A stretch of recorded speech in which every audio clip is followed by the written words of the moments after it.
Bueno, muy buenos días a todos y a todas. En nombre de la directora de la Facultad de Derecho de la Universidad Autónoma de Chile, sede Santiago, les doy la bienvenida al seminario, a nuestro primer seminario sobre derechos de las personas en situación de discapacidad en tiempos de COVID.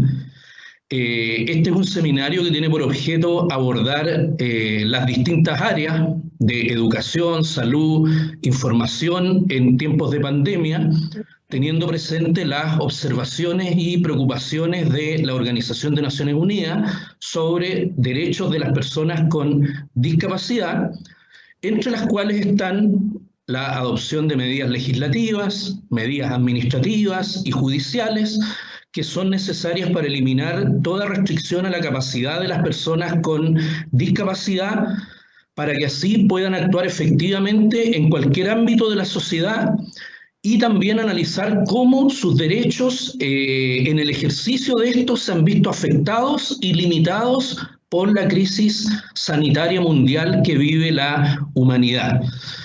La finalidad, por tanto, de este seminario es crear un espacio de diálogo que nos permita analizar, reflexionar y proponer ideas, acciones y soluciones a los obstáculos e inconvenientes que sufren las personas con discapacidad actualmente, ¿cierto?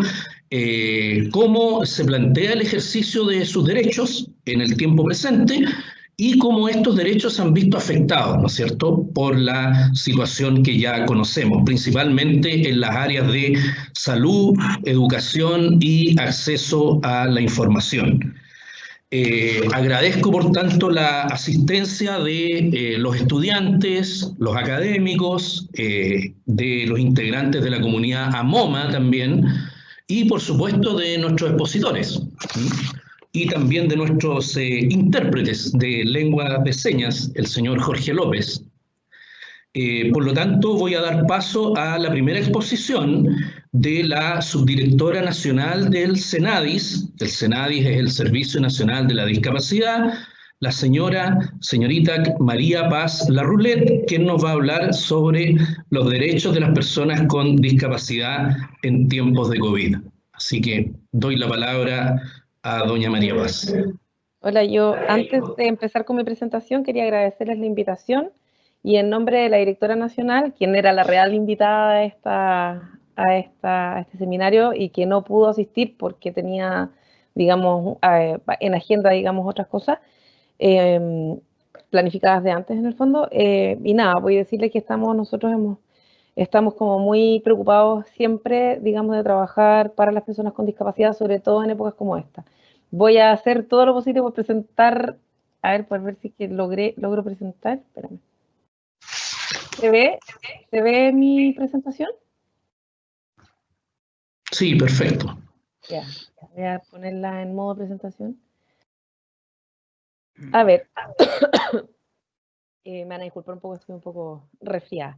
¿Qué les puedo contar? Bueno, nosotros desde que partió todo el tema de la pandemia y toda la crisis sanitaria, hemos estado trabajando bien arduamente y tratando de generar alianzas, digamos, a nivel intersectorial con las otras instituciones públicas para que las personas con discapacidad estén contempladas, ¿no es cierto?, y sus derechos, evidentemente, en todas las acciones que el gobierno realice en torno a esta pandemia.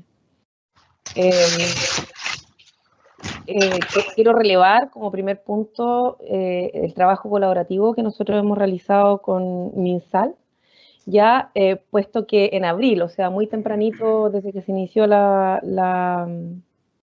pandemia, nosotros empezamos a trabajar en una mesa intersectorial de discapacidad COVID-19, donde el MinSal era un actor, y bueno, y sigue siendo un actor relevante, y participando en unas subcomisiones que está trabajando en temas de salud mental para personas con discapacidad y sus cuidadores, la desinfección de ayudas técnicas y generando una guía para bienestar emocional de las personas con discapacidad. Además, junto al Observatorio de Participación Ciudadana y No Discriminación, MinSal, en el fondo también empezamos a trabajar, pues, dado que había habido algunos casos de discriminación de personas con discapacidad en momentos de atención, o que iban a pedir atención de salud, empezamos a trabajar para levantar, digamos, estos casos, ¿no es cierto? Y a través de redes sociales empezar a informar acerca de cuáles eran los derechos de las personas con discapacidad en casos de atención de salud. Luego, también con MinSal, y esto es súper importante porque MinSal, bueno, ustedes saben que MinSal tiene las residencias sanitarias, ¿no es cierto? Nosotros, inicialmente, las personas con discapacidad no estaban consideradas, digamos, dentro de las personas que podían acceder a estas residencias sanitarias, pero los nuevos protocolos que ha sacado MinSal con respecto a esta residencia sí están considerando a las personas con discapacidad, se encuentran o no en situación de dependencia. ¿Ya? Y no solamente a las personas con discapacidad, sino que también a los cuidadores cuando esto sea requerido. Como les decía, en una primera instancia se había pensado que se había decidido que las personas con discapacidad no podían ingresar a esta residencia sanitaria. No obstante, gracias al trabajo colaborativo que hemos realizado con ellos, ya se está permitiendo el ingreso. Hoy día, además, dentro de este mismo aspecto, quiero relevar que existen alrededor de 103 habitaciones con acceso universal en residencias sanitarias en todo el territorio nacional. Eso quiere decir que las personas con discapacidad que tienen algún tipo de dificultad de movilidad, ¿no es cierto?, o que necesitan, digamos, adecuaciones de accesibilidad, tienen, digamos, estas 103 habitaciones disponibles. ¿Ya? ¿Cómo se gestiona todo el ingreso de las personas con discapacidad? Bueno, el ingreso de las personas está a cargo de Senadis, quien trabaja muy de la mano con la unidad de gestión centralizada de la residencia sanitaria, ya quienes son los que hacen las gestiones para asegurar el cupo de las personas con discapacidad. Además, Senadis también se va a hacer cargo o se hace cargo de la movilización, ya sea para el ingreso de la persona con discapacidad a la residencia o para su regreso a casa cuando ya está dado de alta. Quiero ver, a ver, ¿qué más les puedo contar al respecto de la residencia? Bueno, con respecto a las personas con discapacidad severa, ¿ya? O dependencia severa, estas personas, evidentemente, por la condición de salud que viene asociada a una discapacidad severa, en el fondo, o dependencia severa, van a ser derivadas directamente a la red asistencial porque se requiere un cuidado especializado que las residencias sanitarias probablemente no se está entregando o no se va a poder entregar por las características de estas residencias sanitarias. Bueno, y lo otro que es importante, que evidentemente cuando estamos hablando de personas con discapacidad y que tienen dependencia, es decir, que necesitan de la asistencia de un cuidador, este cuidador va a poder ingresar con ellos con la persona a la residencia, pero va a tener que hacer la cuarentena dentro de la residencia sin poder salir. O sea, no es que el cuidador pueda estar entrando y saliendo, digamos, o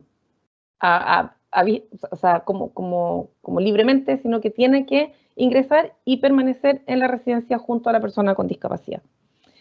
Bueno, lo otro que estamos haciendo, y que esto es nuevo, estamos trabajando también, estábamos acá en residencias sanitarias todavía, estamos trabajando con MinSal porque como las residencias hoy día están en todo el territorio nacional, nosotros como Senadis lo que estamos haciendo es colaborando, haciendo una pequeña evaluación de accesibilidad básica de las residencias sanitarias. ¿Qué quiere decir esto?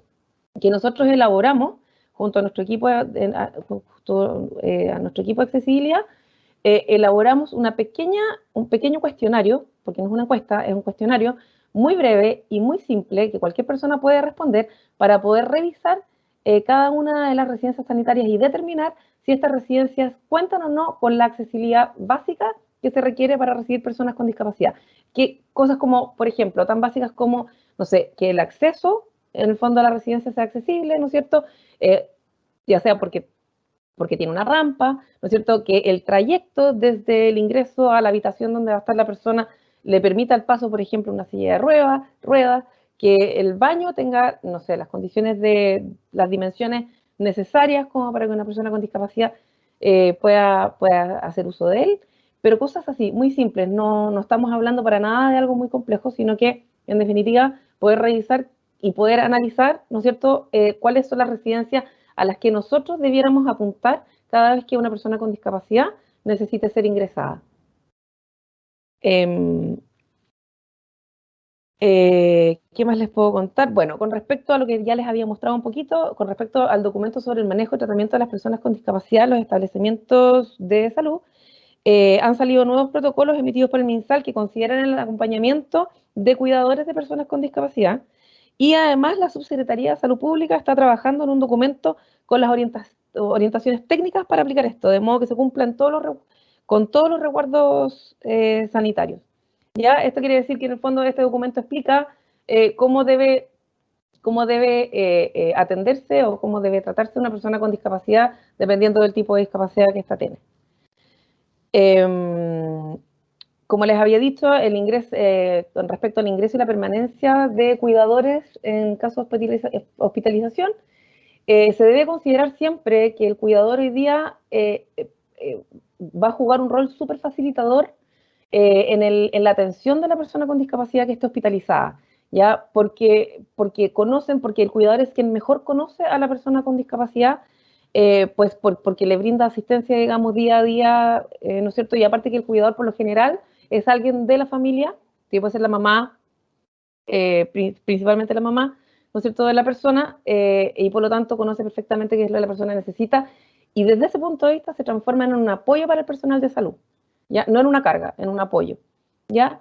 Y bueno, y gracias a Dios, digamos, a todos los trabajos que hemos hecho, todos estos nuevos protocolos que se emiten por el MinSal consideran el acompañamiento de las personas, de cuidadores para personas con discapacidad.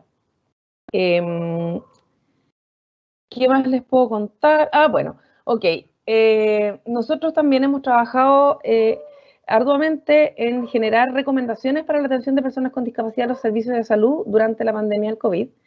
Ya estos documentos han sido generados gracias al trabajo colaborativo en esta mesa intersectorial de discapacidad, y lo que hemos elaborado hasta el momento son documentos y afiches para profesionales de la salud, ¿ya? Y documentos en lectura fácil, ya que se denomina en esta pandemia por COVID-19, Tengo mis derechos.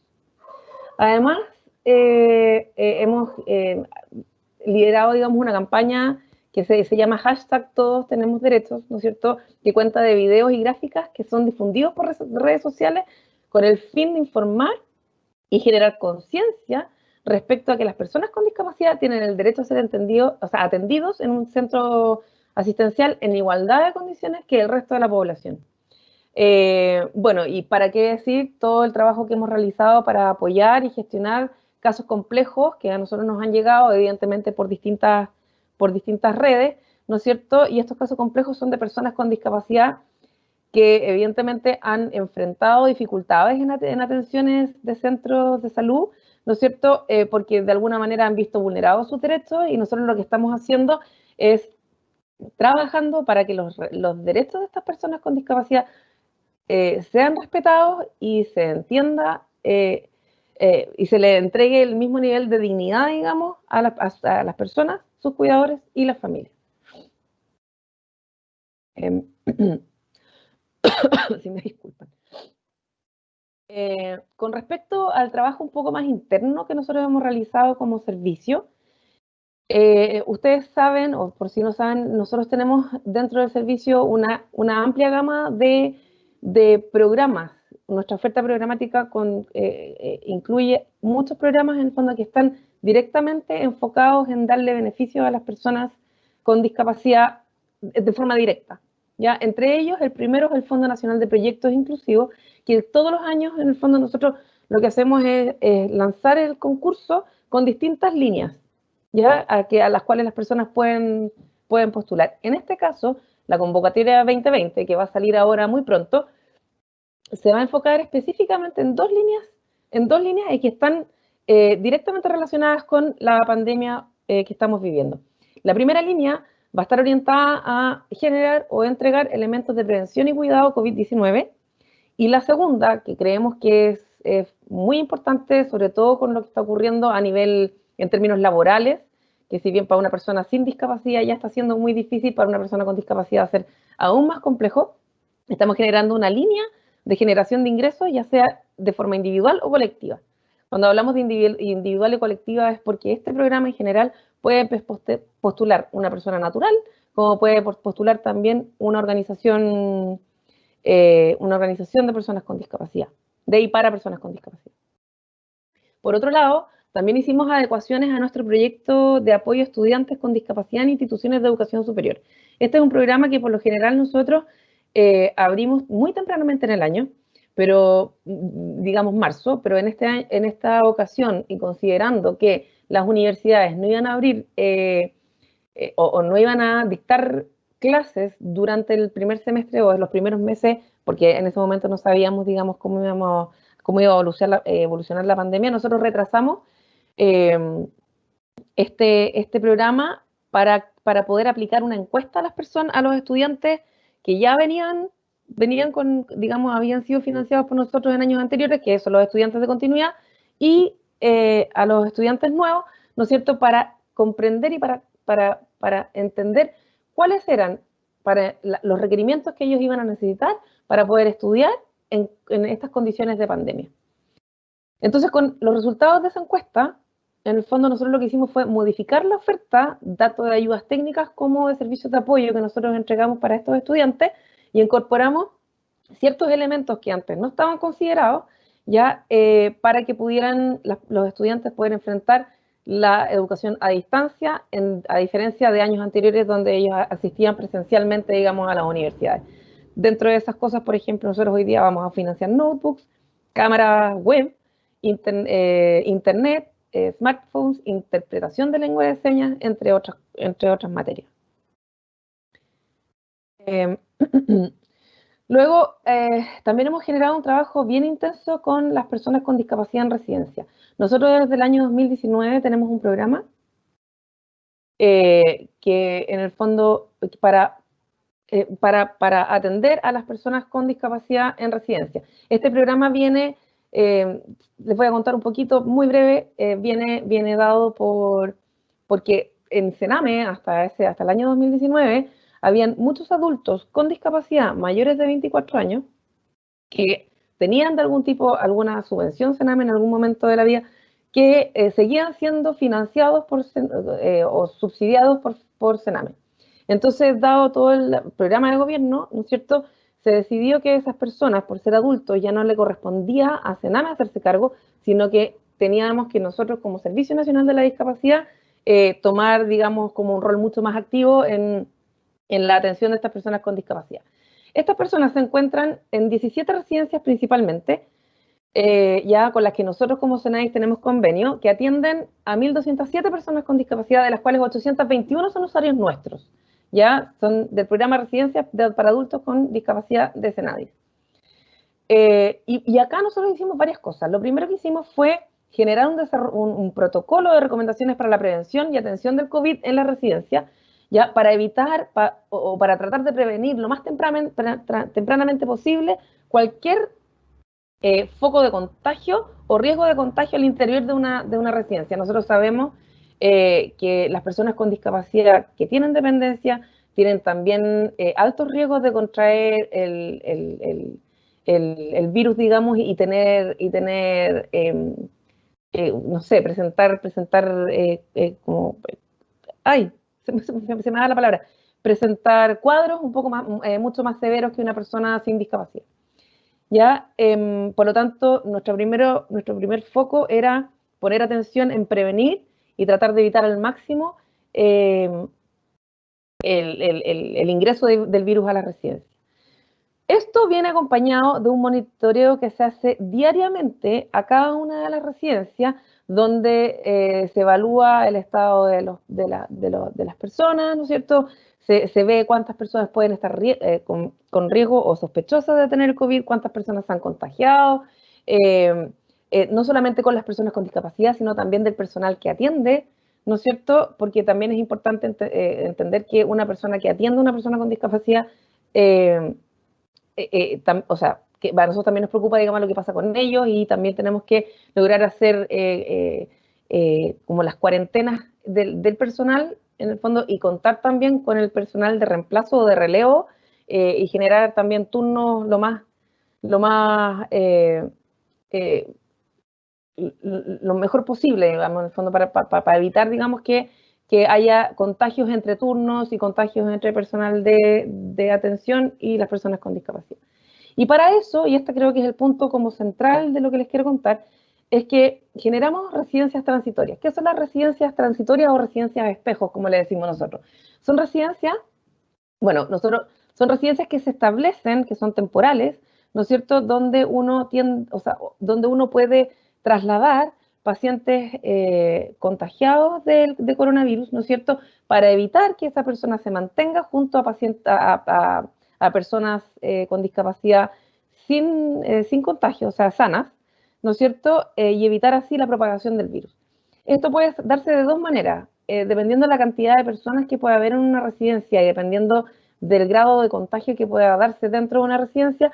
Estas residencias transitorias pueden alojar o albergar, digámoslo así, a personas contagiadas de coronavirus y son las menos dentro del universo de la residencia, o al revés, si hubiese menos personas sanas que enfermas de COVID, vendrían a albergar a las personas sanas. Ya, estas residencias transitorias las estamos trabajando con la colaboración de la Fundación Simón de Sirene. Y el objetivo, como les decía, es habilitar lugares que sirvan de apoyo, donde se provean servicios básicos de atención y cuidado para enfrentar situaciones de emergencia crítica en la residencia debido a contagios de COVID. Este modelo, como también les contaba, se ha diseñado para enfrentar situaciones de emergencia crítica debido a un alto número de personas contagiadas, y a la fecha les quiero contar que nosotros hemos habilitado 9 residencias transitorias, de las cuales 3 son externas y 6 son internas. El total de cupos habilitados hasta el momento son de 251 cupos, lo que para nosotros es un tremendo logro. Bueno, y lo otro que también hicimos en un momento, antes que se me olvide, es traspasar, hacer una transferencia adicional por 410 millones de pesos a estas 17 residencias con las que nosotros tenemos convenio, para que pudieran enfrentar la emergencia sanitaria y poder comprar o adquirir todos los elementos que fueran necesarios para evitar los contagios y mantener, digamos, las condiciones sanitarias. Y dentro de las otras cosas que nosotros hemos trabajado o donde hemos participado, es en todo lo que tiene que ver con los permisos de desplazamiento, donde se autorizó que las personas con trastornos del espectro autista y se extendiera también a discapacidad mental e intelectual pudieran, en el fondo, tener permiso para poder desplazarse durante el día. Ellos necesitan, digamos, dentro de su rutina, también movilizarse, y para eso también se les dio permiso dentro de las cuarentenas, ¿no es cierto?, poder salir y trasladarse. Y también se logró que se permitiera el traslado y la permanencia del padre, de la madre o del tutor a establecimientos de salud para visitar a las personas con discapacidad y dependencia hospitalizada. Que eso también es importante porque las personas con discapacidad evidentemente necesitan mucho del apoyo familiar, y por lo tanto dejarlas solas también les afecta emocionalmente mucho más. Por lo tanto, el hecho de que la mamá, el papá o el tutor pudieran estar con ellos y visitarlos periódicamente también es un gran logro. Se han realizado ciclos de charlas de apoyo psicológico a personas con discapacidad intelectual y su familia, gracias al apoyo de Amigos por Siempre y las Olimpiadas Especiales de Chile. Se gestionaron donaciones de alimentos y otros implementos de Nestlé, Duracell, Netline, Globe Italia y otras empresas regionales. Implementamos, y esta es una súper buena noticia, una línea 800 gratuita para la orientación y acompañamiento de cuidadores de personas con discapacidad, y esta que se está gestionando a través de la Fundación Amanos. Tenemos un convenio con ellos y ellos están en el fondo gestionando esta línea. La idea, esta línea funciona de lunes a viernes entre las 9 y las 6 de la tarde y cuenta con intérprete en lengua de señas para las personas sordas a través del sistema Visor, que es un sistema que nosotros tenemos hace tiempo para poder trabajar con o recibir consultas y dar respuesta a personas con discapacidad auditiva. Y también hace un tiempo atrás ya tenemos un convenio con Lazarillo, que genera una app, ¿no es cierto? Y con esta aplicación nosotros llegamos a las personas ciegas a través de notificaciones en sus celulares, entregándoles información relevante en el contexto de la emergencia. Hemos generado evidentemente webinars y hemos participado en seminarios de cooperación internacional, ¿no es cierto?, tanto en el programa iberoamericano de discapacidad como en el CEDIS, ¿no es cierto? Y el objetivo de esto ha sido intercambiar buenas prácticas entre países, digamos, ¿no es cierto?, donde nosotros hemos podido contar todo lo que nosotros hemos hecho y hemos recibido ideas también desde otras partes del mundo. Hemos logrado también que todas las vocerías oficiales del gobierno cuenten con un intérprete de lengua de señas, lo que es fundamental. Generamos un sistema Visor Web para la atención remota, como les contaba, de personas con discapacidad auditiva con intérprete de lengua de señas. Hemos generado documentos de lectura fácil que se han desarrollado junto a País D y CEDET para facilitar la comprensión de personas con discapacidad intelectual. Hemos realizado recomendaciones que hemos difundido por redes sociales para las personas con discapacidad ante el coronavirus.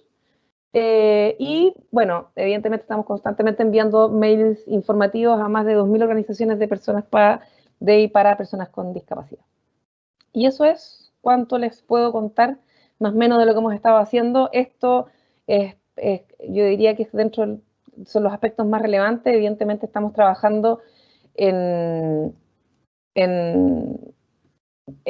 otros aspectos, estamos tratando de adecuar lo más posible la oferta programática que hoy día podemos generar, ¿no es cierto?, para que se adecue, digamos, a las necesidades que se están generando en torno a esta pandemia.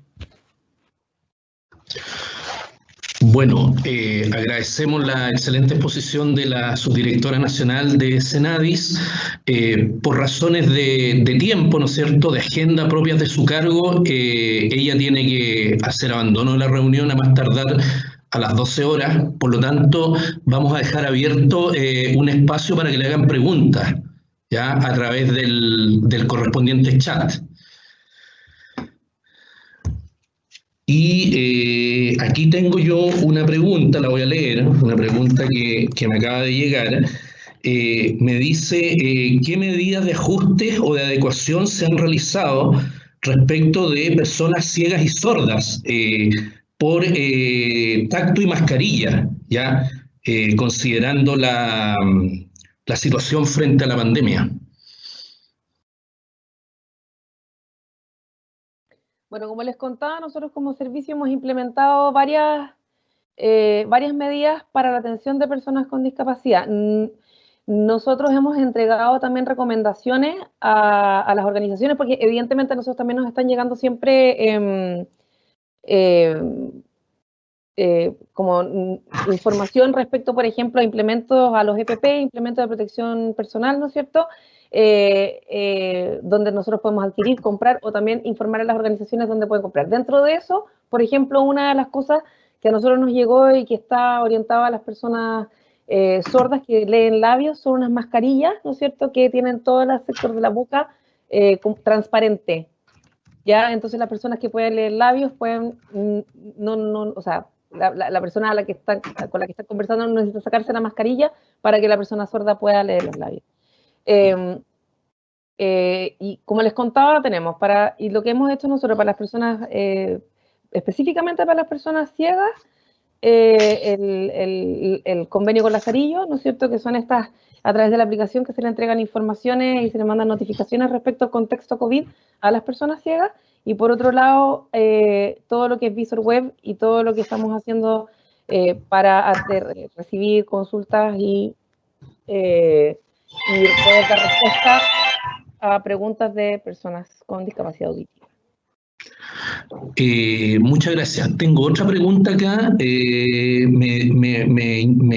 interrogan, me dicen, ¿cómo ha funcionado la coordinación de Senadis con los servicios de salud para el suministro de medicamentos y atención remota de personas con discapacidad?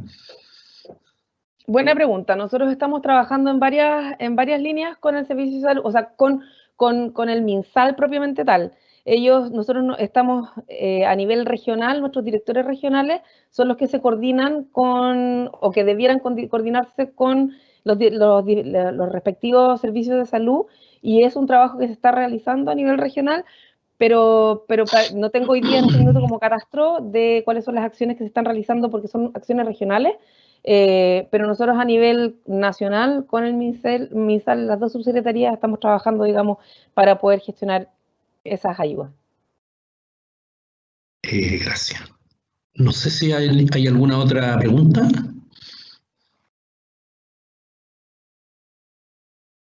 Pareciera ¿Dónde que ven no. las preguntas?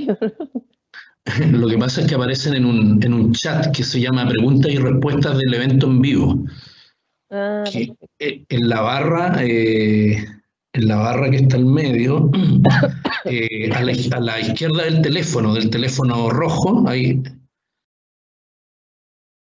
es donde aparecen las preguntas. Bueno, no sé si hay alguna otra pregunta de los asistentes. Pareciera que no. Y bueno, en caso de no ser así, agradecemos nuevamente la participación de María Paz Larroulet, subdirectora nacional de Senadi, y daríamos paso a la siguiente exposición. Así es que Gracias a ustedes por la invitación nuevamente. Yo me voy a mantener aquí pendiente de lo que ocurre. Y bueno, como les decía, lamentablemente por un tema de agenda voy a tener que retirarme a eso de las 12 del día, pero les mando un abrazo a todos, un cariñoso saludo y nada, pues, los felicito por esta iniciativa. muchas gracias, muchas gracias. Ya, vamos a dar paso entonces a la segunda exposición del abogado Rodrigo Campos, quien tiene la particularidad de ser la primera persona sorda que se tituló como abogado en Chile y que ejerce, ¿no es cierto?, como tal, y él es integrante además de la Fundación AMOMA. Rodrigo nos va a exponer acerca de la accesibilidad en salud, educación e información de las personas con discapacidad cognitiva y auditiva y cuáles han sido los principales inconvenientes que ellos han presentado durante la pandemia. Y va a oficiar como nuestro intérprete de lengua de señas, Jorge López, quien está ahí en pantalla igualmente. Así es que adelante, Rodrigo, con tu exposición.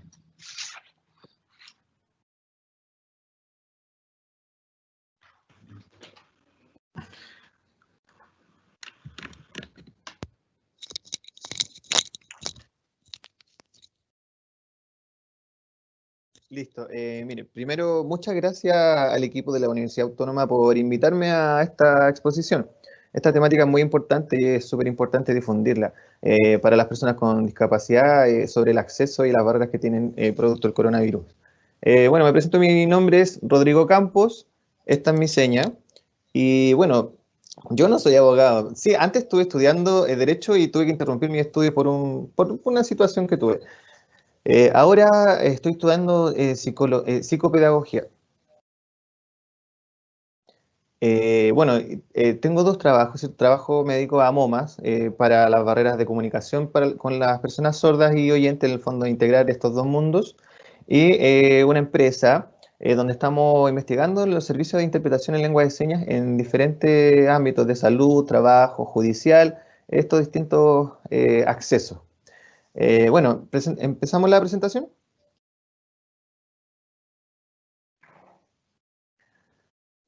Bueno, esta temática es súper importante, todos debemos conocerla. ¿Dónde surgió esto? Es en la ONU, la Organización Mundial de los Países Unidos, ¿cierto? Este artículo está claro, mire, sobre la situación de catástrofe. Ahora estamos con coronavirus, puede ser un terremoto, un tsunami, una tormenta, algo que afecte a las políticas públicas, las empresas públicas o privadas, y cómo nos afecta a nosotros como personas con discapacidad en cuanto a la coronavirus, ¿cierto? Pues, se propagó por el mundo y también la comunicación se vio interrumpida por el servicio de interpretación, porque antes no había, en situaciones de emergencia nacional, ¿cierto? No había. Y ahora en abril se hizo este cambio, pero afectó de gran manera a la sociedad del país, no solamente en temas de salud, sino que en educación, en temas jurídicos y en acceso al trabajo. Muchos fueron despedidos también. Muchas personas sordas se vieron muy afectadas. ¿Dónde estaba la información acá? Entonces, los requisitos para estos accesos, ¿cuáles eran? Y no estaban. En el tema de salud, por ejemplo, la prevención de cada uno. Entonces, durante todo este tiempo Senadis empezó a asumir esta responsabilidad en abril, mayo, ¿cierto? Empezaron a coordinarlo mejor y empezó a cambiar esto, pero antes no había, ¿cierto? Y fue un gran problema. La idea es que ustedes también, como el Estado, ¿cierto? El Estado debe proteger y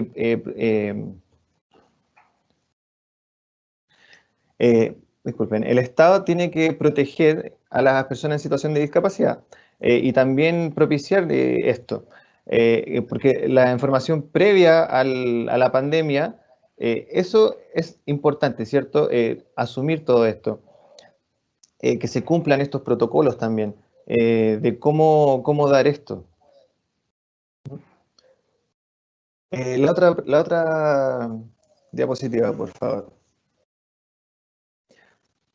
Bueno, y por eso es que hay esta información clara. ¿Cuántas personas acá en el país, en Chile, bueno, de manera mundial, hay 46 millones en el mundo, personas sordas a nivel mundial? Y aquí, nosotros en Chile, ¿cuántos somos? Somos 600.000 habitantes que somos sordos.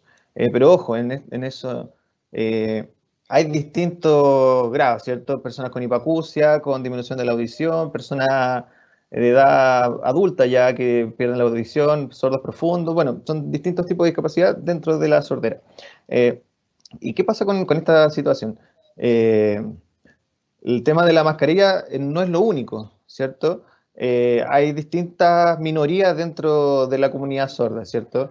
Está la misma comunidad sorda y aquí adentro están estas minorías, las personas que usan la lengua de señas, lectura labial, lectura del español. Entonces, son distintos tipos de necesidades y pensar que la única solución, por ejemplo, es la mascarilla para lectura labial, no. Ya debería, por ejemplo, siempre estar contratado un intérprete de lengua de señas. Eso es muy importante para que haya una comprensión al 100% de toda la información. A diferencia con la lectura labial de la mascarilla, gracias a la mascarilla no es en un 100%. Puede ser a lo mejor en un 70, 60%. Entonces es un doble esfuerzo para poder entender y comunicarse mejor. Bueno, y las limitaciones son tres que hemos visto. Bueno, en salud, en educación y en temas sociales, temas informativos. Bueno, estas barreras que todavía están. Pero miren, voy a explicar primero el tema de educación, y que ya ha sido durante un tiempo bastante prolongado y han habido ventajas, cambios, tecnología, ¿cierto?, que nos ayudan al acceso a la información. Pero ¿qué pasa con las personas sordas que son de niños, jóvenes, que se vieron interrumpidas sus clases en el colegio y se tienen que quedar en la casa? Entonces, ¿cuál es el porcentaje de personas que por ejemplo, viven en el campo, en pueblos alejados, ¿cierto?, donde no tienen acceso, no tienen internet, por ejemplo?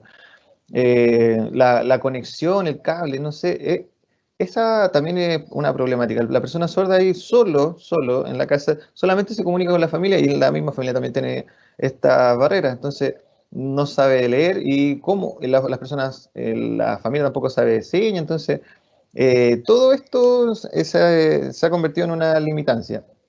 Bueno, en la televisión, bien, en educación no ha sido suficiente el acceso.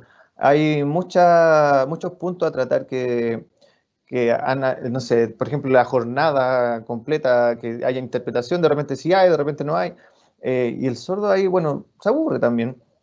Y imagínense, por ejemplo, una persona sorda en cualquier colegio de manera presencial, llega a la sala, llega a su clase, está sentada 8 horas sin intérprete, por ejemplo. La persona oyente, claro, puede participar, aportar, tener una retroalimentación por el hecho de escuchar. Pero esta persona sorda, por ejemplo, no, nada, y necesita un intérprete, por ejemplo. Es lo mismo al revés, para ustedes como persona oyente, por ejemplo, cuando de repente hay, no sé, son todos oyentes, o al revés, perdón, cuando son todos sordos y llega una persona oyente que no sabe lengua de señas, es como la misma limitancia de la comunicación. Entonces, es lo mismo cuando estamos en la casa. En la televisión, el informativo no tiene intérprete de repente. Estos dibujos educativos que hay claro, de repente se ven bien, pero no está el intérprete todo el día. Entonces, para poder disfrutar mejor y poder entender, es importante que se difunda esto. En educación, bueno, no es la única limitancia, ¿cierto? También existen coeducadores sordos, hay muchos, ¿cierto? Pero también muchos han sido despedidos. Entonces, dentro del colegio, esa dependencia del colegio de tener un modelo lingüístico para la persona sorda que le entrega la cultura sorda, eh, también se ha vio limitado, porque estas personas han sido despedidas. Entonces, ¿quién va a apoyar este proceso educativo? Entonces, la persona sorda se queda sola y está el apoyo familiar. Es bueno, pero necesita este apoyo en lengua de señas con un modelo sordo. Entonces, esa situación es complicada.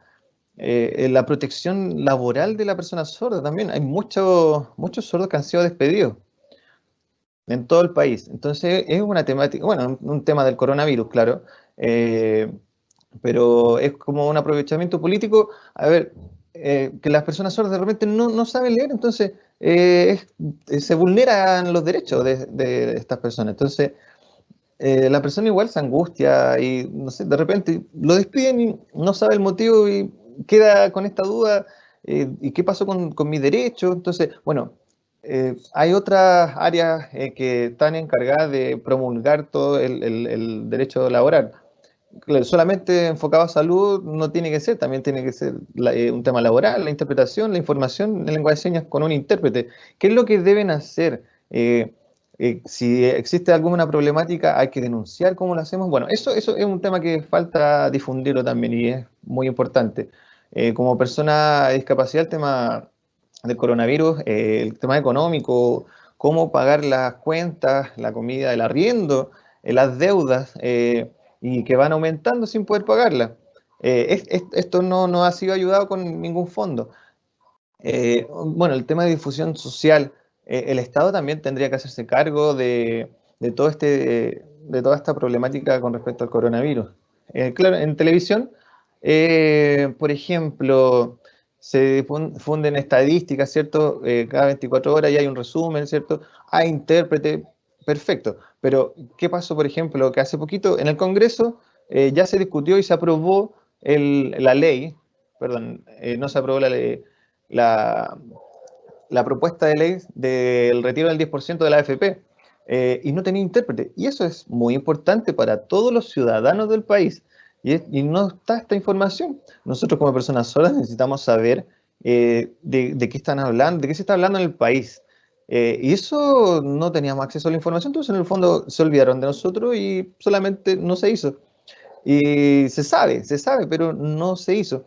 Entonces, tiene que haber conciencia y coordinación en los tiempos, los convenios, para poder otorgar distintos tipos de servicios para las personas sordas, también para las personas ciegas, las personas sordas ciegas también. Eh, una igualdad de oportunidad para todos. No significa que alguien tenga el poder y que sea de mayor importancia o de menor importancia. Lo importante es que ahora, el miércoles, en la Cámara del Senado, se va a votar, ¿cierto? Y ojalá que haya interpretación de lengua de señas para yo poder también participar y opinar y conversar sobre esta temática. Es muy importante hacer esta reflexión y esta autocrítica también en estas situaciones de catástrofe, de los beneficios también que hay. Las personas sordas también de repente están colgadas en este sentido. Entonces, el acceso a la salud tampoco está esto. A ver, por ejemplo, cuando empezó todo esto en marzo hasta la fecha, todo ha sido complicado. La persona sorda, el acceso a la salud, ha sido una forma como en el fondo que le han dicho, tú busca un intérprete, ¿cierto? Tú contrata un intérprete. Tú traes un intérprete, entonces, ¿cómo yo tengo que encargarme, yo como persona con discapacidad, yo tengo que buscar un intérprete y además financiarlo? Entonces, ¿quién tiene que pagarlo? Yo soy el responsable de pagar esto, el intérprete. Entonces, en esta situación de salud, ¿cómo no pasa? Entonces, de marzo, abril, ha habido esta problemática. Hay personas sordas con coronavirus, pero el acompañamiento en todo este proceso, ¿cómo se hace? Por ejemplo, siendo una persona sorda con coronavirus y nos dejan, no sé, nos dejan pasar el intérprete, por ejemplo, por medidas de seguridad. Yo entiendo de manera clara esto, pero ¿qué pasa con las dudas, las preguntas que tenga la persona sobre su salud? Si tiene diabetes, por ejemplo, de repente si tiene SIDA o si tiene hipertensión.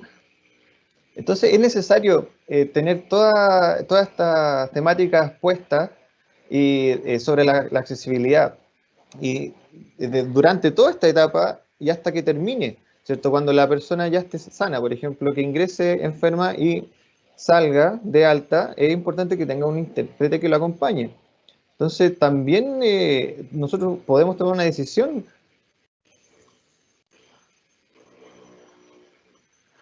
Nosotros, por ejemplo, ya, eh, que, no sé, pongamos el ejemplo que la persona sorda no quiere y no quiere no sé, el respirador, ventilación mecánica. No sé, puede ser que esta persona sorda se aguante de todo esto y no pueda expresarse también. Entonces es importante que exista esto. Hace poco una persona sorda, perdón, disculpa, una persona con discapacidad murió por discriminación a su discapacidad. Y no es primera vez que pasa, ha pasado desde siempre. Siempre han habido problemáticas de discriminación, barreras de acceso, problemas de comunicación social, cómo se ve a la persona, cómo se excluyen a las personas con discapacidad. Entonces, no siempre está no está esta accesibilidad. Entonces, nosotros tenemos todos los mismos derechos, está dentro de la Constitución. Y está claro, no entiendo que en el momento que muere una persona, a mí también me afecta. Entonces, como una familia, en el fondo, que todos somos personas con discapacidad, y que si exista esta discriminación es doloroso. Y el Estado, perdón, no se ha promulgado con respecto a esto. Eh, se ha difundido ciertas cosas, sí, pero como que la política de la necesidad de las personas con discapacidad tiene que ser asumida. Cambiemos la diapositiva.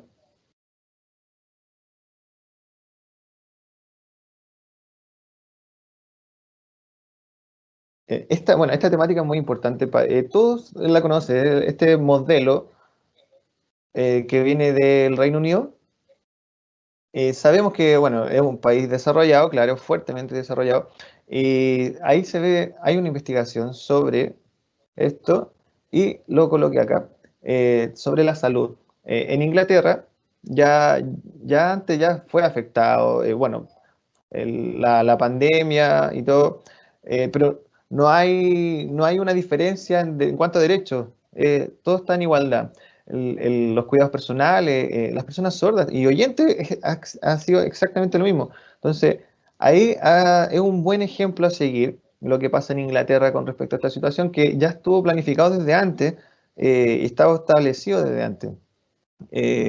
Porque no afectó ya en el momento cuando llegó el coronavirus, sino que ya estaba previsto antes cómo afrontar esta situación para las personas con discapacidad en cuanto a la salud.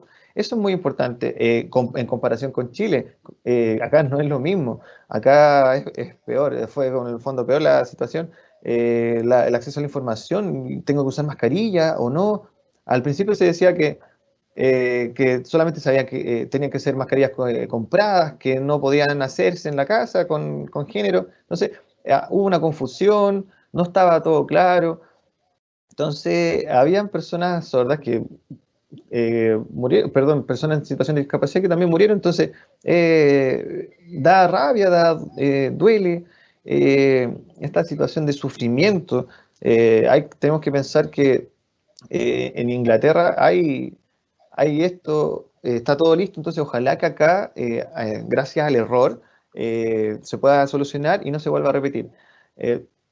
Desde el año 2015 hay estudios médicos de la necesidad diaria de la vida de las personas sordas. Entonces, en el fondo es equiparar la cancha con las personas oyentes.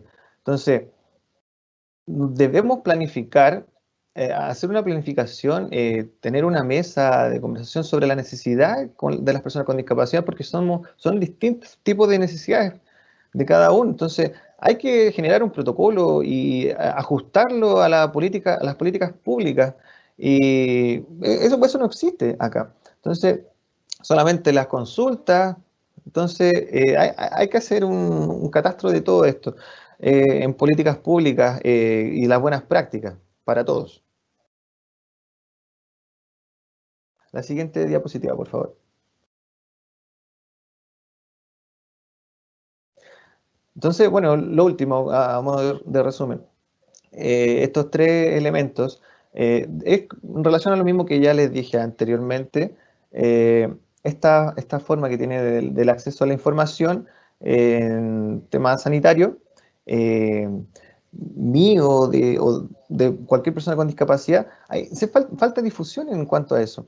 Por ejemplo, un protocolo claro de qué debo hacer yo con respecto a mi prevención, mis cuidados, el acceso a la salud, al hospital, por ejemplo.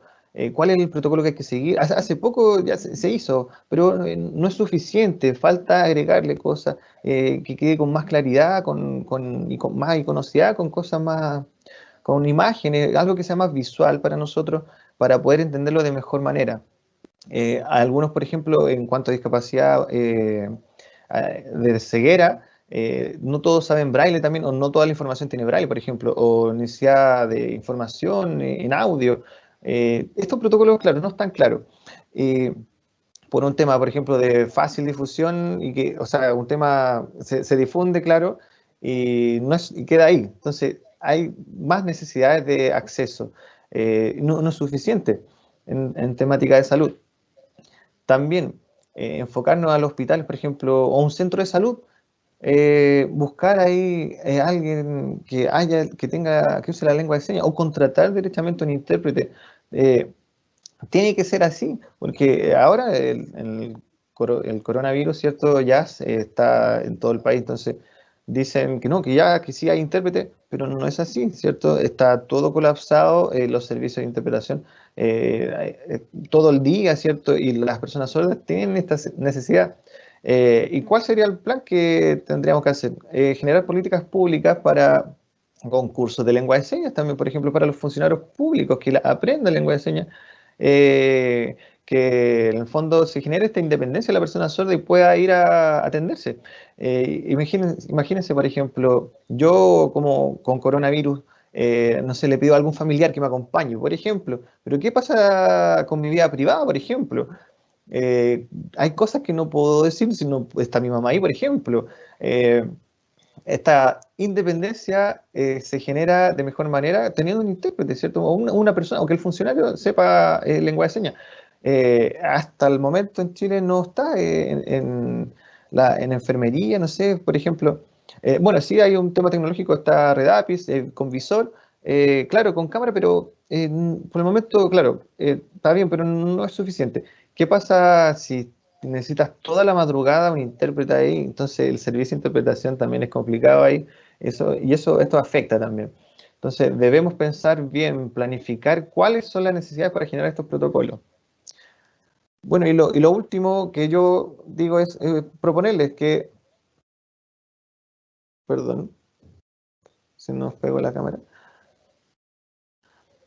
Nuevamente, bueno, el protocolo, los protocolos que son importantes hacerlo, el acompañamiento durante el desarrollo de todo esto, este tiempo que está la persona mal de salud, todos los tratamientos que se le hacen hasta que se le da el alta, todo este periodo tiene que estar acompañado con un intérprete de lengua de señas o con una persona que sepa señas. Entonces, todo este momento tiene que estar junto. La persona entubada, por ejemplo, viendo a todos con muchos cables, muchas sondas, y que, no sé, por ejemplo, que no puede comunicarse, no puede mover la mano, entonces, ¿cómo se hace ahí, por ejemplo? Entonces, internamente, ¿cómo sabemos si esta persona está incómoda, está bien, se siente bien? Entonces, es difícil saberlo. ¿Cómo nos comunicamos ahí? Es importante que se generen protocolos simples y claros sobre las personas y los accesos. También el seguro, la ISAPRE, FONASA, los números de teléfono en internet, por ejemplo, está todo en español, no hay lengua de señas. Entonces, Toda esta información no está en el fondo. Comprar un bono, ¿no? Se cerró el sistema, por ejemplo, no sé.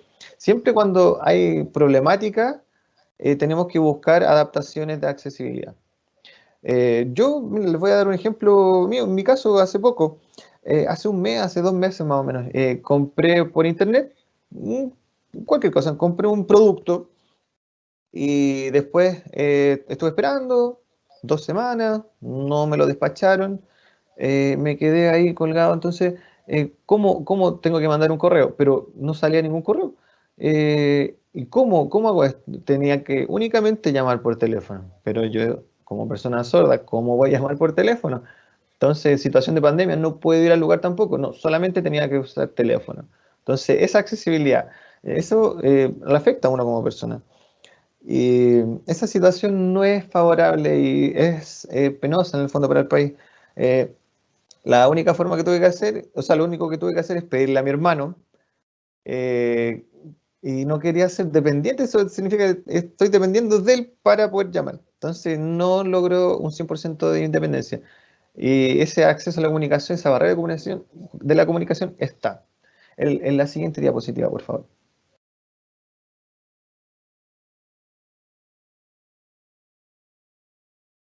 La siguiente diapositiva, por favor. Gracias. Bueno, actualmente la situación, hemos visto que la situación se ha repetido. Lo que pasa es que la atención acá en Chile, de repente las personas solo están en una cola, por ejemplo, hay muchas personas para poder atenderse. Entonces, ¿cómo vemos esto? Estas medidas de salud, el distanciamiento social, la mascarilla, si es suficiente esto, o lavarse las manos, el alcohol gel, no sé, tienen que dar todas estas medidas ser explicadas. En Chile Atiende, por ejemplo, también está bueno, es bien la información, hay intérpretes, pero claro, está muy resumida. Entonces, las dudas que quedan no se pueden resolver. Entonces, uno necesita que le expliquen, que nos cuenten. Y claro, está todo esto resumido. En las notarías, por ejemplo, ahí es peor. Muchas personas sordas fueron despedidas y el finiquito, por ejemplo, saber cómo se hace esto y te pasan un documento donde tienes que leerlo. Entonces, las personas sordas no todas tienen la expertise para leer un texto en español. Entonces, este acompañamiento con lengua de señas no está. Si fueron despedidos o todo, fueron notificados y todo, pero, por ejemplo, les pagaron poco, no les pagaron lo correspondiente a lo que era su finiquito. Entonces, bueno, todas estas barreras han sido acá muy mal acá en Chile. El sistema acá, esa adecuación no está. Entonces, esto afecta muy fuertemente, bueno, y la mascarilla, por ejemplo, también. Entonces, no se usa la lengua de señas también. La solución con la mascarilla, con la parte transparente para la lectura labial, no es para todos. Entonces, la mayoría usa lengua de señas. Hay personas que sí utilizan la lectura labial, pero no es que yo esté en contra, que sea malo, no, para nada. Sirve, es bueno, pero también es importante considerar y tener conciencia de contratar a una persona sorda, ¿cierto? Tiene que sí o sí hacerse cargo.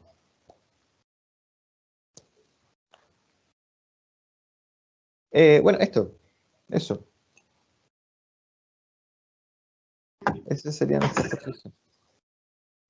Bueno, muchas gracias, Rodrigo. Jorge también. Disculpen el error en el tema del título, pero esa era la información que nos había llegado a nosotros.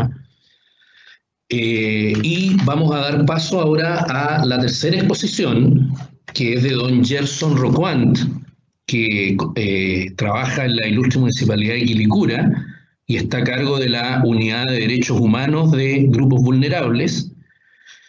También va a actuar como intérprete de lengua de señas Jorge López, y Gerson expondrá sobre la situación de las personas en situación de discapacidad en su comuna, en la comuna donde él trabaja, Quilicura, las principales barreras e inconvenientes que han sufrido las personas con discapacidad en tiempos de COVID, especialmente en el área de la salud, educación y justicia. Así es que, Gerson, si quieres, adelante con tu exposición.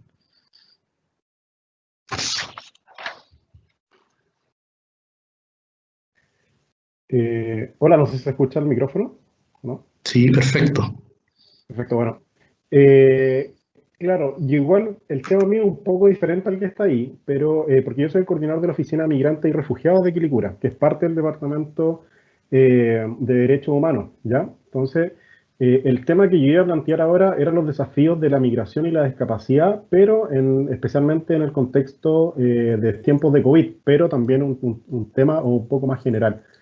Entonces, a partir de eso, voy a plantear el tema de la migración y la discapacidad que van de la mano, ya que son dos grupos que son ampliamente vulnerables.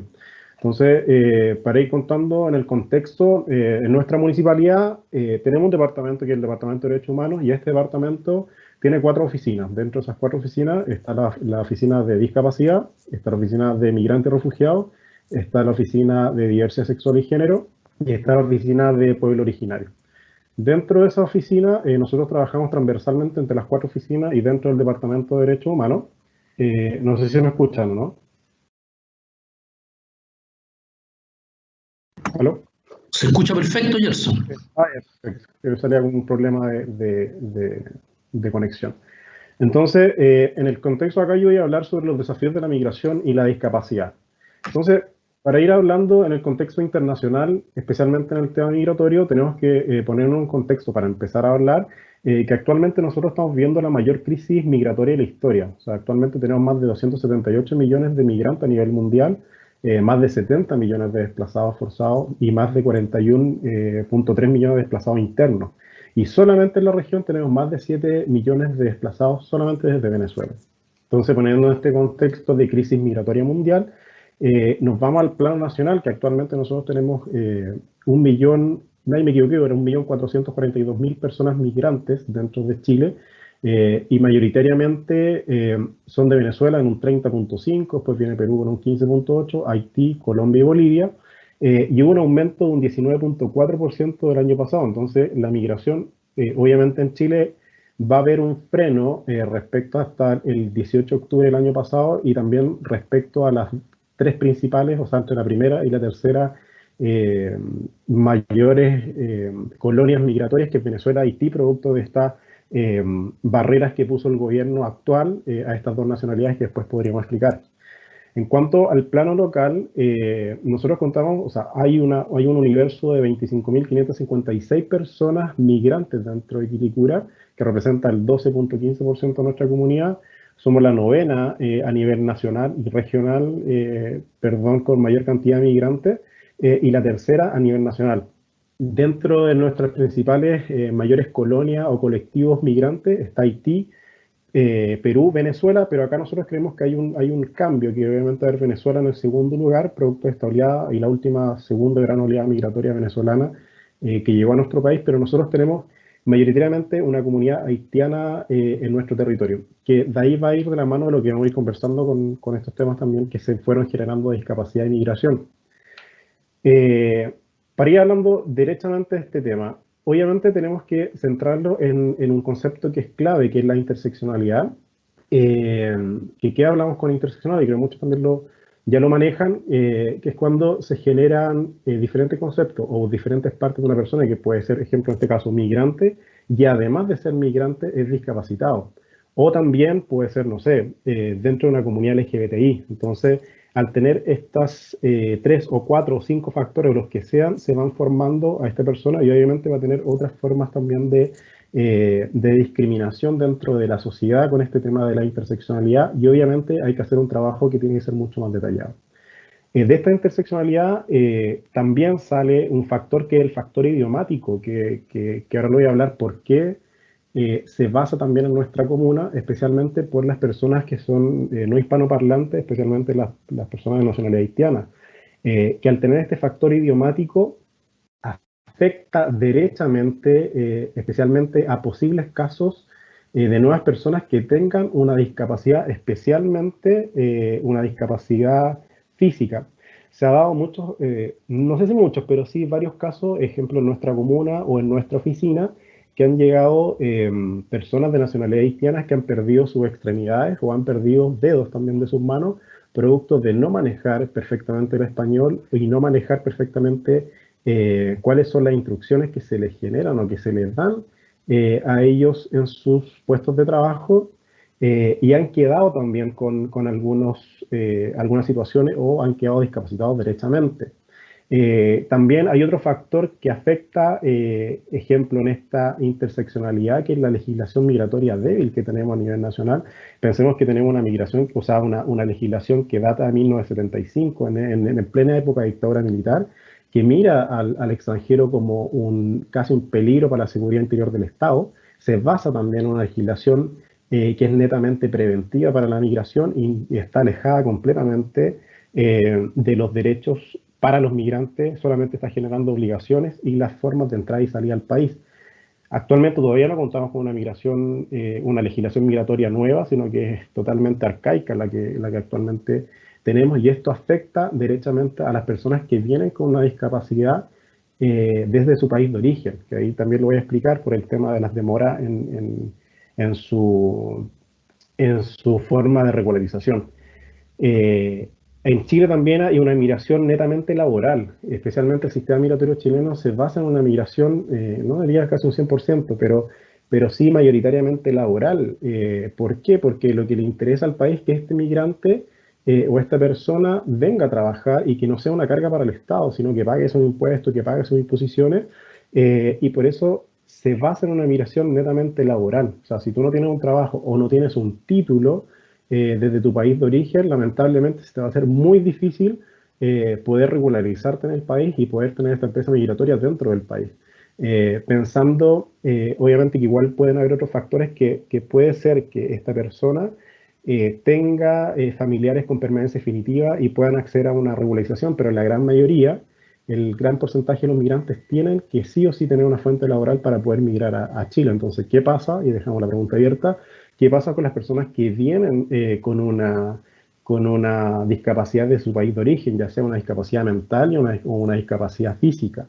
Y lo otro están las situaciones del duelo migratorio, y que este es un temazo también que se puede hablar en este panel, pensando que la gran mayoría de las personas, si no todas las personas que migran, no solamente transnacionalmente, sino que las migraciones internas, las migraciones regionales, las migraciones incluso comunales, viven situaciones de duelo migratorios, que estas se dan por el contexto de cambiarte de tu espacio físico o tu espacio de confort a un nuevo espacio. Ejemplo, sale el sol por otro lado, se esconde por otro lado, no sé, acá en Chile hay terremotos, las personas hablan diferente, ya no tengo a mi amigo al lado, no tengo a la persona donde le voy a comprar a la esquina. Entonces, obviamente, eso van generando situaciones de duelo migratorio que van afectando también en estos procesos también que pueden llegar a una discapacidad intelectual producto de estas situaciones de duelo migratorio. Entonces, recientemente hablaba con un gran amigo que es el psicólogo Gonzalo Arango, que debe estar escuchando, que él también fue coordinador de la Oficina de Migrantes y Refugiados, que él también ha estudiado bastante este tema del duelo migratorio, y claro, me conversaba que hay estudios, especialmente en Inglaterra, que establecen que entre el 13 y el 20% de las personas que migran tienen situaciones de duelo migratorio, porque vienen ya con, ejemplo, con patologías previas, por ejemplo, por depresión, y no pueden salir de este duelo migratorio al iniciar su proceso de migración en un país. Y especialmente se da a las personas que tienen patrones culturales totalmente diferentes. Ejemplo, en Inglaterra se dio mucho con las personas de nacionalidad pakistaní que migran a Inglaterra y su cultura es totalmente diferente a la cultura inglesa. Y obviamente generaron patologías permanentes que llevaron también a una discapacidad mental permanente, ¿ya? En el caso, hacemos otra pregunta. ¿En Chile se respetan los derechos, ejemplo, de las personas discapacitadas migrantes? Ahí tenemos que hacer diferentes distinciones, o tenemos que distinguir, como decimos aquí, las personas que estudiaron Derecho. Entonces, primero, está el convenio C-143 de la OIT, que es del año 1975, que a la fecha no ha sido ratificada por nuestro país. Chile, como saben, es uno de los campeones mundiales para firmar y ratificar tratados internacionales de derechos humanos, pero hay algunos tratados internacionales que no se han firmado o no se han ratificado, o convenios, como en este caso, en donde se establece la promoción y la igualdad de oportunidades y trato de trabajadores migrantes miembros de grupos prioritarios, incluidos con discapacidad, y Chile a la fecha no la ha firmado del año 1975, pero sí firmó la Convención Internacional sobre la Protección de los Trabajadores Migrantes y sus Familias, que fue en el año 2009, que fue ratificada por Chile. Pero ahí pongo ratificada, pero no hace la bajada normativa suficiente para que ésta sea garantizada dentro del sistema migratorio nacional o dentro del ordenamiento jurídico nacional. Entonces no tenemos que llegarlo a pensar también que establece la misma Constitución, señalando que todos los tratados internacionales que son de derechos humanos tienen rango constitucional. Pero finalmente no se le hace esta bajada normativa y estos tratados quedan como en el aire. Lo otro, también está la legislación migratoria, que hay una prevalencia de la legislación y la política basada en la seguridad interior del Estado, sin un enfoque de derecho, que es lo que comentaba anteriormente, que es el heredero de esta legislación que data del año 1975, en plena dictadura militar, y establece derechamente que casi el migrante es un peligro para la seguridad interior del Estado. Y a la fecha, esta ley no se ha cambiado, entonces obviamente dificulta el acceso a la migración en nuestro país de cualquier grupo, que también vamos a hablar después, especialmente con los grupos vulnerables como las personas en situación de discapacidad.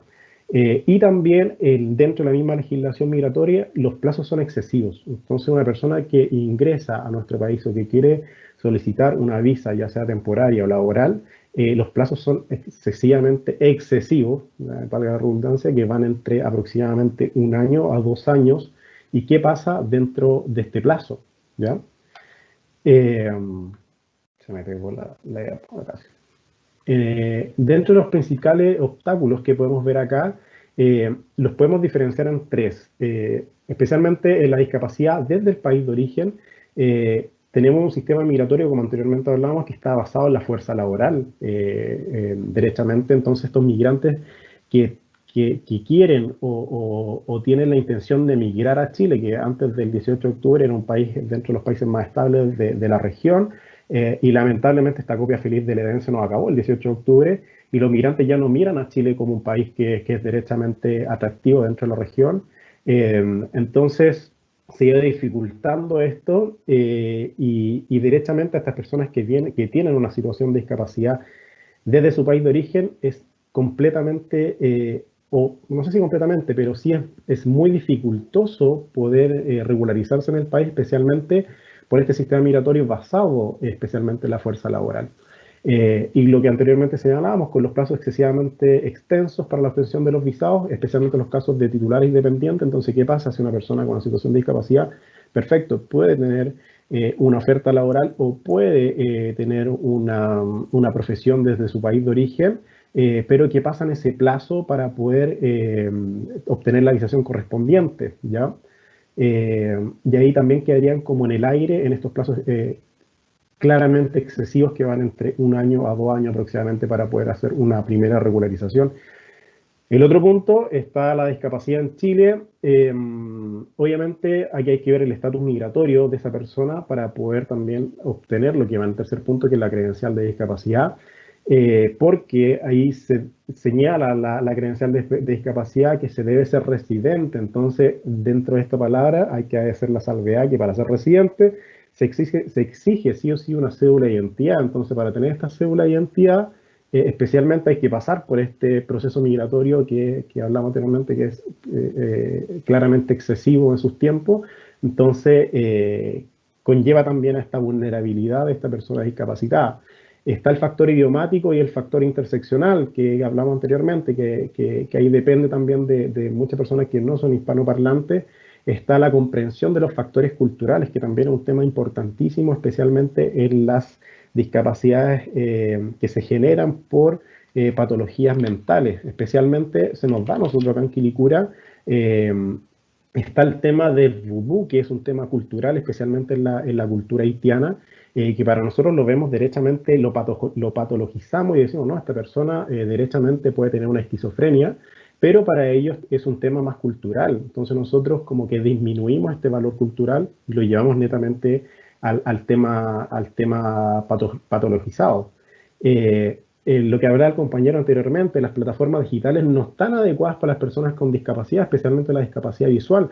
Nosotros desde este año, desde el gobierno central, se empezó a modernizar el sistema migratorio y ahora es todo, la gran mayoría, no todo, es digital. Entonces, ¿qué pasa con estas personas que tienen una discapacidad visual? ¿Cómo generan o cómo realizan sus trámites migratorios?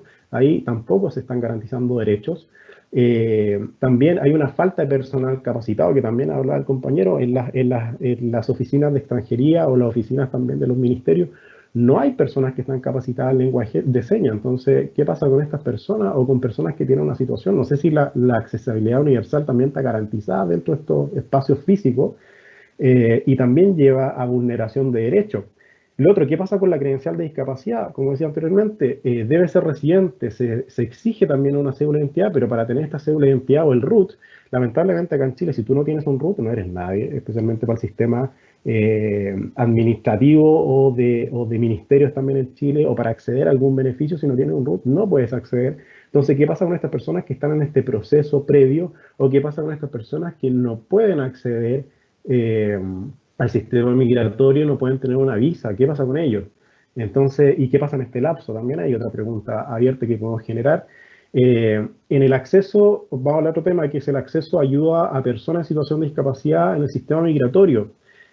Hay un protocolo social que nace o que es del mismo Departamento de Extranjería y Migración, que depende del Ministerio del Interior, que se hace una preferencia previo proceso de ingreso que se hace por medio de nuestros trabajadores sociales para tomas de hora, porque ahora actualmente para que puedan ser atendidos ya tienen que ser por horas digitales, pero tienen que validarse por este proceso social que muchas veces conlleva mucho tiempo de demora, que no sé si también es como una ayuda, y que puede llevar también a una exhibición del pago de multas, que muchas personas caen especialmente en procesos de irregularidad por no saber cómo poder regularizarse dentro de este nuevo proceso digital de regularización migratoria. Entonces, ¿qué pasa con estas personas que, ejemplo, no pueden realizar el trámite porque tienen alguna discapacidad?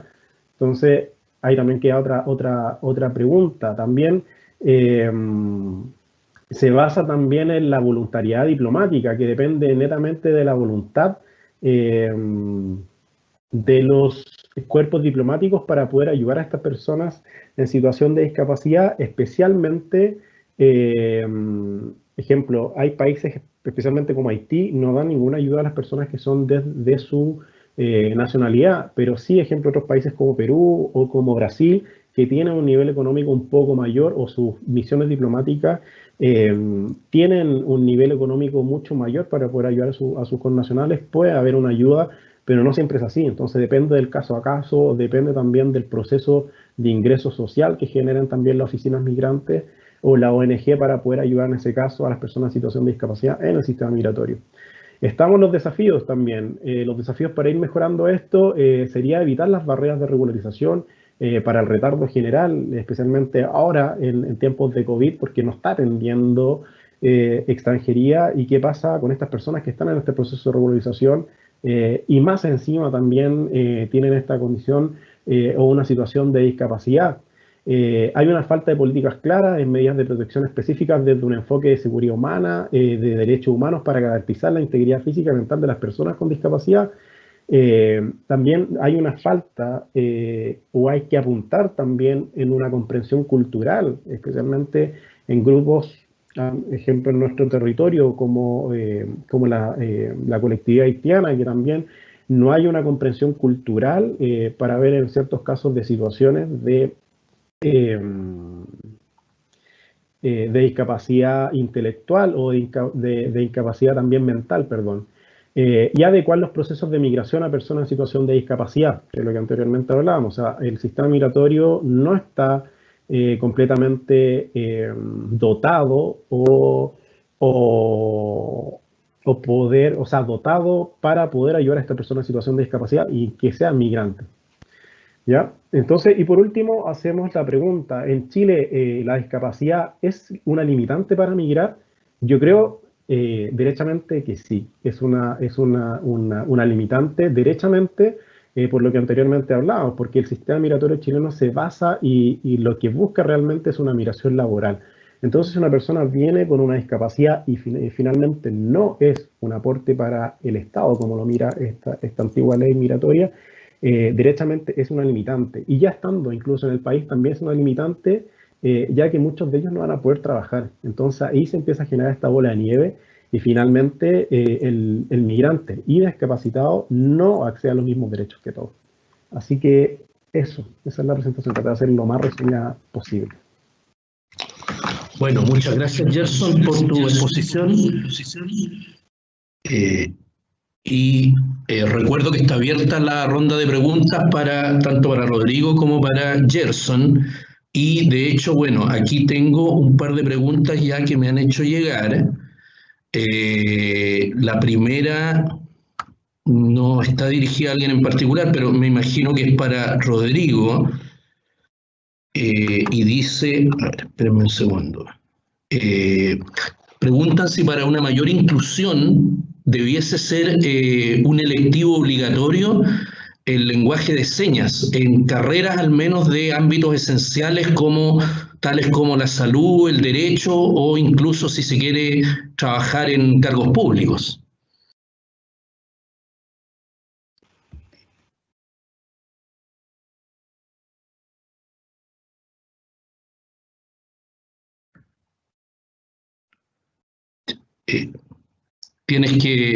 Jorge, tienes que desmutear tu micrófono. Jorge. Ahí sí. Ahí sí. Me di cuenta. Bueno, Rodrigo, se lo voy a repetir. Bueno, muchas gracias por la pregunta, primero que todo. Bueno, esta conciencia, la verdad, es como que tendría que ser un ramo electivo, ¿cierto? Perdón, que sea un ramo electivo, no, ¿cierto? Tendría que ser algo obligatorio, porque que tenga relación con la carrera también. Por ejemplo, ya en derechos, los abogados, claro, ahí la situación con las personas de discapacidad en algún futuro pueden trabajar en eso también, ¿cierto? Y lograr una mejor comunicación y un buen servicio. Y ahí tiene que estar incluida la lengua de señas. En salud también, por ejemplo, sí o sí tiene que estar incluido. Y así distintas carreras. Por ejemplo, carreras que no tengan tanta vinculación, a lo mejor no sería, por ejemplo, construcción. Algo así. No tiene relación con la persona sorda, por ejemplo. Tendría que verse las distintas carreras y que, no sé, los servicios públicos que tengan relación con las personas con discapacidad, y eso tiene que tener incluido un ramo de lengua de señas que les permita aprender y conocer la cultura sorda de las personas, la lingüística, la lengua de nosotros, de las personas sordas, y para tener una buena comunicación, pero que sea obligatorio, no un electivo. Ya, perfecto.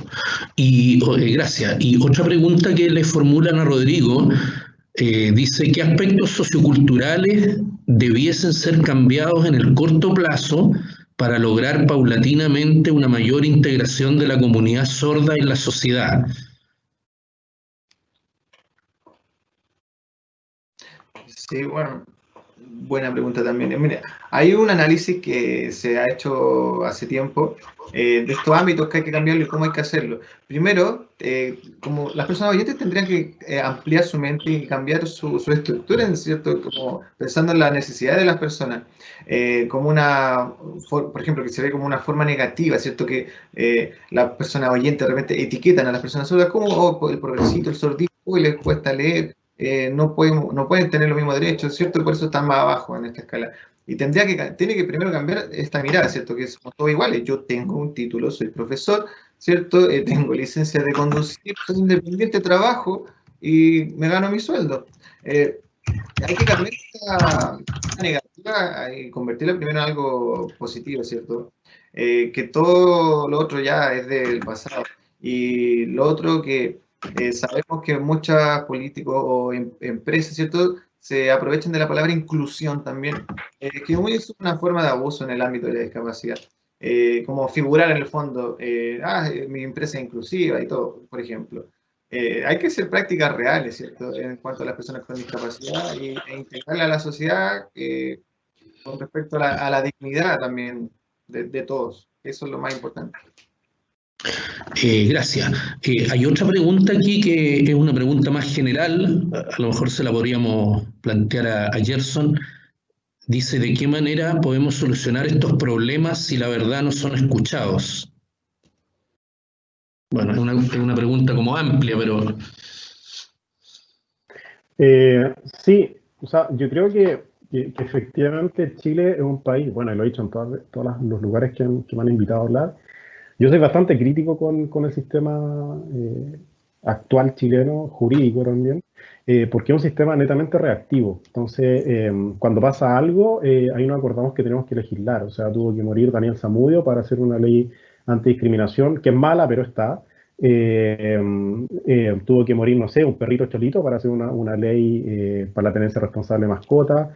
Tuvo que morir Ricardo Soto para poder hacer una ley de protección para las personas que tienen cáncer. Entonces, lamentablemente en Chile tiene que pasar algo de connotación nacional para poder legislar y poder realizar cambios que sean efectivos en todas las situaciones, o sea, no solamente en estos casos de migrantes y discapacitados o directamente en personas en situación de discapacidad. Entonces, lamentablemente tiene que pasar esto. O sea, acá en Chile también desde el 18 de octubre tuvo que existir un estallido social para darnos cuenta de lo malo que estábamos, o sea, que estábamos haciendo. Entonces, creo que va más por ahí, o sea, tiene que pasar algo o un caso de connotación nacional para que efectivamente haya un cambio jurídico y un cambio social también para poder avanzar. Gracias, sí, eso es como bien típico de nuestra mentalidad. Hay otra pregunta aquí que está dirigida a Gerson, dice respecto de la situación de los migrantes con diferencias idiomáticas, ¿cómo ha influido la pandemia en la visión social que se tiene de ellos? ¿Debiera ser vista como una especie de discapacidad comunicativa para efectos de su inserción social? Sí, directamente influye. Nosotros lo hemos visto especialmente en nuestro territorio porque casi 50% de nuestras personas, de nuestros colectivos migrantes son personas no hispanoparlantes. Entonces nosotros como municipio sí hemos reaccionado a eso desde el año 2010 cuando se crea la oficina migrante. Realizamos diferentes acciones para poder accionar o para poder ayudar a estas personas que no conocen el idioma, especialmente porque esta es una de las principales barreras o principales factores de vulneración de derechos humanos, ¿ya? Entonces nosotros creamos talleres de español y cultura chilena, no solamente español, sino de cultura chilena para entender la cultura chilena, que ya han salido más de 6.500 personas de estos talleres que son absolutamente gratuitos y que lo imparten profesores voluntarios. Dentro de nuestros servicios de salud, todos los servicios de salud tenemos 2 o 3 facilitadores lingüísticos que ayudan también a los médicos o a las enfermeras o al personal de salud para que no se genere esta barrera de vulneración, porque también, ejemplo, si tú no tienes una persona que te pueda facilitar no solamente idiomáticamente, sino que culturalmente, obviamente van a existir situaciones de vulneración de derechos. Y no solamente en eso, sino que también en el ámbito educacional, en todos nuestros colegios, o todos nuestros establecimientos vocacionales tenemos facilitadores lingüísticos y culturales para solucionar también este problema. Entonces, yo creo que depende también de la visión política o de la visión también social que tenga el gobierno de turno o el gobierno local en relación a la situación. O sea, favorablemente nosotros, nuestro gobierno que está por el alcalde, que es Juan Carrasco Contreras, siempre ha velado o siempre ha ido un paso más adelante, especialmente pensando en esta comunidad que está en nuestro territorio. Entonces, yo creo que sí o sí, no sé si a nivel nacional, sino que también a nivel local, porque finalmente el nivel local es el termómetro de la migración, o no solamente la migración, sino que los problemas sociales en general, en temas de discapacidad, en temas de comunidad LGBTI, en temas de comunidades de pueblo originario. Nosotros somos el tercero, entonces finalmente tenemos que llevar o generar políticas públicas que avancen en esta situación. No sé si ahí respondí la pregunta. Sí, yo creo que sí. Hay otra pregunta también que me hacen que yo creo que va dirigida a ti, Gerson. Dice, ¿cuáles organizaciones recomienda para que puedan asesorarse los migrantes con discapacidad o sus familias, al menos en el corto plazo? Es que yo creo que el tema de la migración y la discapacidad es algo súper poco explorado también, especialmente en el ámbito de los derechos humanos y migración. Entonces, yo creo que todas las organizaciones, y especialmente los municipios, que son históricamente que han trabajado con comunidades migrantes, como son los del municipio del sector norte de Santiago, especialmente Recoleta, Independencia, Quilicura, sí han tenido trabajo, buscamos las formas de poder ir solucionando estos temas, especialmente si nos llegan personas en situación de discapacidad. Entonces, yo creo que todas las ONG o todas las organizaciones que están trabajando en temáticas de migrantes tratan de solucionar problemas que sean específicamente con migrantes de discapacidad. OIM también ha trabajado bastante en ese tema, que es la Organización Internacional de las Migraciones. ACNUR también ha trabajado en ese tema. Pero siempre estamos tratando de ir como buscando formas de poder llegar a esta accesibilidad universal. Gracias. Y aquí me están llegando otras preguntas más. A ver, para Rodrigo, preguntan, espérenme un segundo, para Rodrigo, uy, se me fueron aquí espérenme un segundo.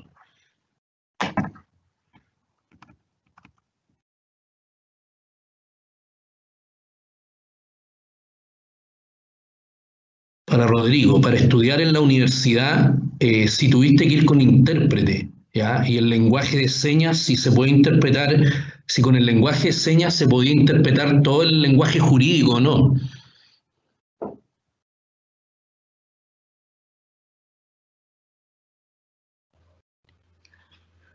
Ya, ahí abrí el micrófono. Bueno, el proceso que tuve, ¿cierto? Sí, fue todo esto con intérprete, pero el financiamiento fue gracias a SENADI, al Servicio Nacional de la Discapacidad. Entonces, esto me permitió el acceso a la educación junto con un intérprete. Pero bien, todo bien. En cuanto a accesibilidad, bien, yo contento. En la universidad, ¿cierto? Se hizo una adaptación, ¿cierto? Para mí como persona sorda. Pero hay un problema, un pequeño problema. Dentro de mi derecho, de este proceso siempre hubo una especie de desigualdad. Mira, lo voy a explicar para aprovechar de contarlo. Una persona sorda quiere estudiar para hacer futuramente, no sé, por cualquier carrera. Pongamos que postulamos en enero por la beca, ¿cierto? Y yo mismo tengo que postular el proyecto para buscar el intérprete, yo entrevistar al intérprete también.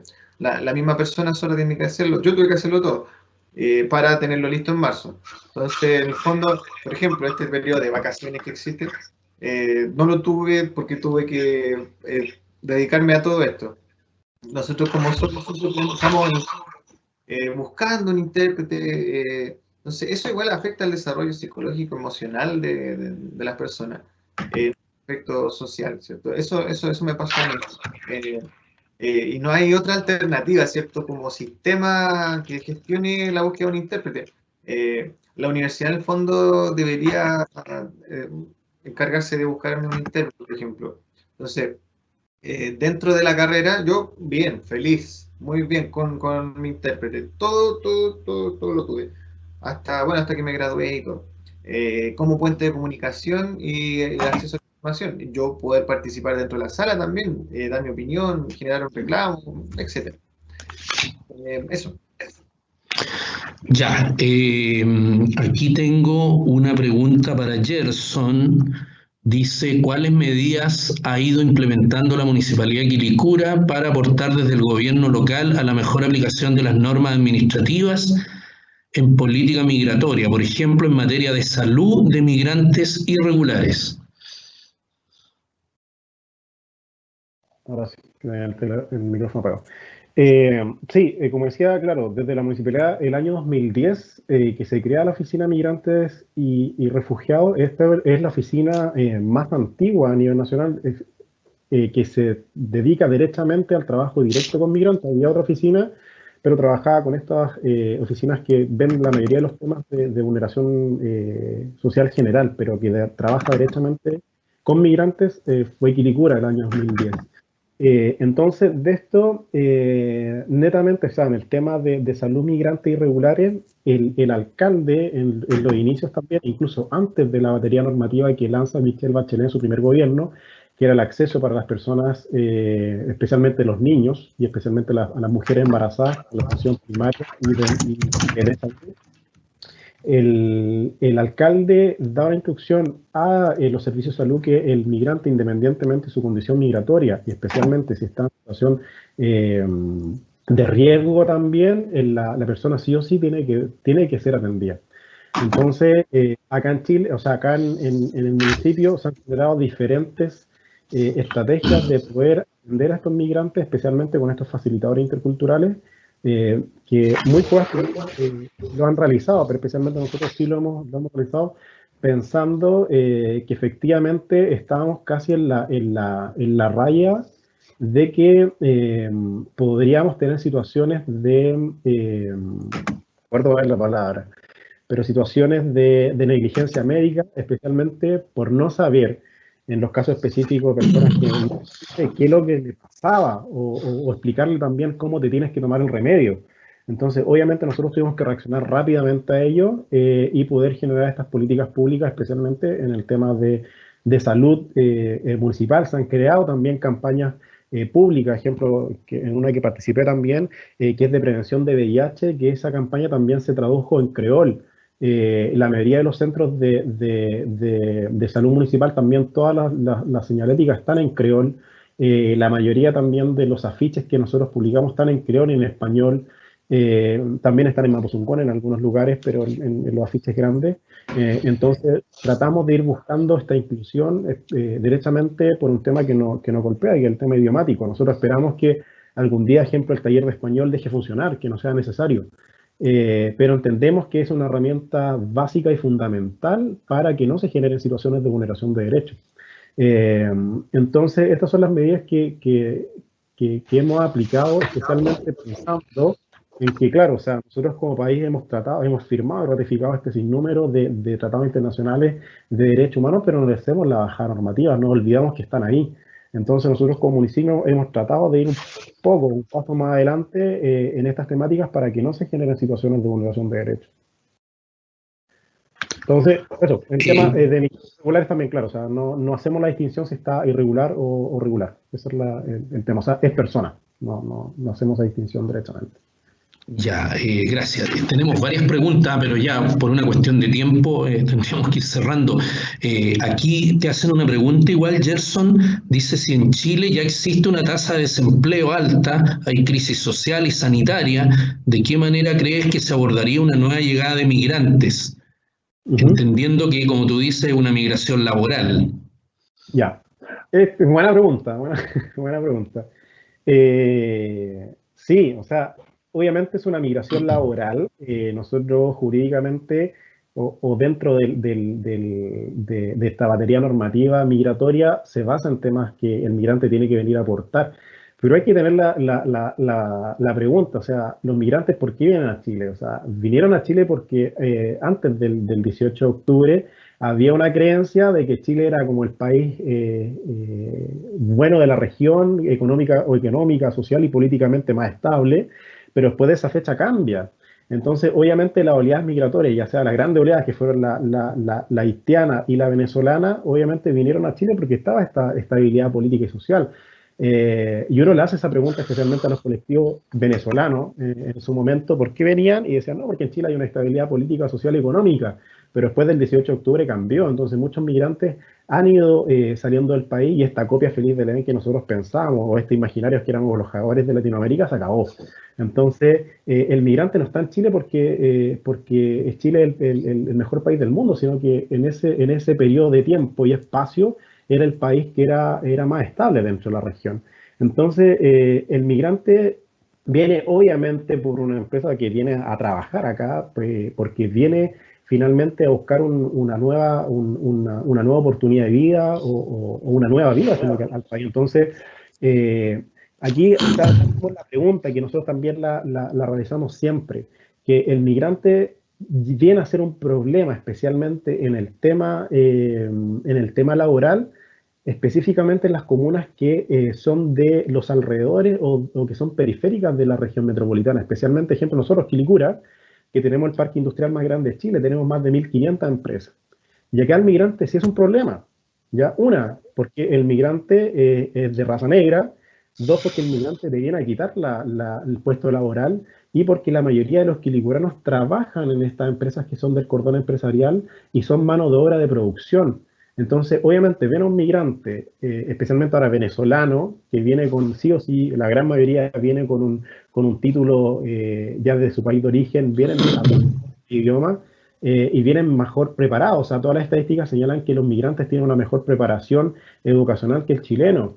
Y vienen y trabajan en la primera oferta laboral que tienen porque tienen que vivir, o sea, tienen que comer, tienen que pagar arriendo, tienen que pagar los colegios a su hijo, tienen que mandar sus remesas a su país de origen. Entonces, obviamente, se someten a las condiciones laborales que están. Pero, ¿qué pasa en otras comunas? Que, ejemplo, nosotros tenemos 25.000 migrantes, pero Las Condes, por ahora, tiene casi 45.000 migrantes, pero en Las Condes el migrante no es un problema, porque el migrante en Las Condes, ¿qué es lo que va? Viene a aportarme en la empresa, no viene como a competir conmigo, sino que viene a aportar. Entonces, ejemplo, en Las Condes no hay una oficina de migrantes, porque el migrante no lo miran como un peligro, pero principalmente en las comunas que son periféricas sí lo empiezan a ver como un peligro, porque van a pelear su puesto laboral muchas veces. Entonces, ahí se empieza a generar este proceso. Pero, para ir cerrando, específicamente las tasas de desempleo, obviamente, aumentarían, pero los migrantes se están yendo de Chile, especialmente por este contexto sociopolítico que se está viendo actualmente. ¿Ya? Gracias, Gerson. Y ahora sí, una última pregunta para Rodrigo. Dice si podría ser una solución y un cambio que en las bases curriculares de la educación se comience con las diversas formas de comunicación de los discapacitados.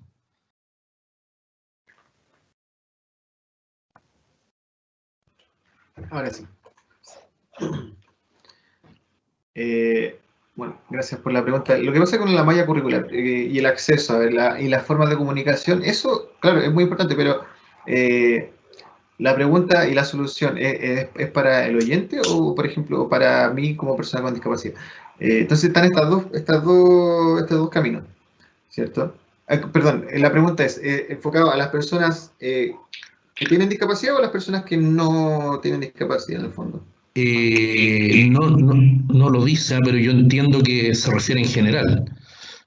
O sea, que sería como para todos nosotros, respecto a las personas que pueden tener discapacidad.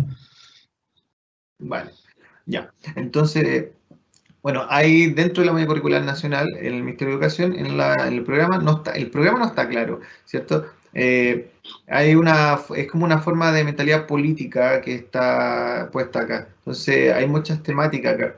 El Estado debe promulgar, ¿cierto?, el respeto y el derecho a las personas con discapacidad, a las personas migrantes también, la comunidad LGTBI, que tiene que estar todo incorporado dentro de la malla curricular, ¿cierto? Que nosotros, por ejemplo, tenemos un idioma y una cultura distinta, ¿cierto? Tiene que estar, ser una educación, ¿cierto? Hasta el momento no está. Lo que sí, bueno, en algunos colegios con integración, con programas de integración, escuelas para sordos, claro, ahí tienen, aparte, incorporado dentro de su malla, en el fondo, dentro de la escuela, un curso de lengua de señas, por ejemplo, para los apoderados, para las personas oyentes, claro, en colegios públicos, el colegio de niños sordos, ¿cierto? Y bueno, los niños también ahí aprenden lengua de señas, dentro también los funcionarios del colegio, pero en el fondo es voluntario, no es a la disposición, ¿cierto? No hay una ordenanza que lo diga. Entonces tenemos que generar algo que se incorpore dentro del currículum nacional, donde se tiene que enseñar todo esto. Eso sería como lo más importante. Ya, muy agradecido por la respuesta. Bueno, hemos tenido una muy buena participación. Me siguen haciendo más preguntas, pero ya por una razón de tiempo vamos a tener que cerrar. Entonces, quiero agradecer nuevamente en nombre de la Facultad de Derecho de la Universidad Autónoma de Chile, sede Santiago, a los expositores por su participación, a Rodrigo, a Gerson, a nuestro intérprete Jorge, ¿no es cierto?